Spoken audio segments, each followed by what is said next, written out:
আপনার ফোনে একটা মাত্র সেটআপ, এই সেটআপটা করলে সকল ধরনের সমস্যা সমাধান হয়ে যাবে।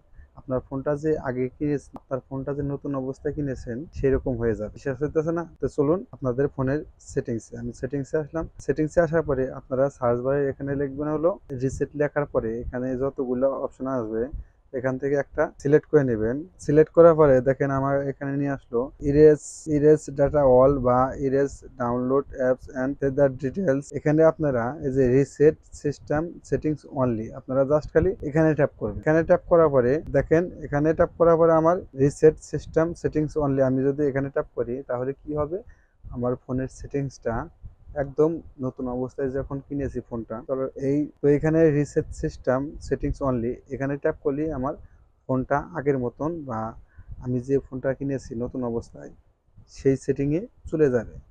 জাস্ট একটা সেটিং করলেই আপনার ফোনটা আগের সেটিং, এলোমেলো সেটিং যদি থাকে একদম ঠিক হয়ে যাবে। ভিডিওটি ভালো লাগলে অবশ্যই চ্যানেলটি সাবস্ক্রাইব করে রাখবেন এবং এই ভিডিওটি শেয়ার করবেন অপরকে দেখার জন্য। একদিন একদিন আপনার কাজে লাগতে পারে। দেখা হবে পরবর্তী যে কোনো ভিডিওতে। আল্লাহ হাফেজ।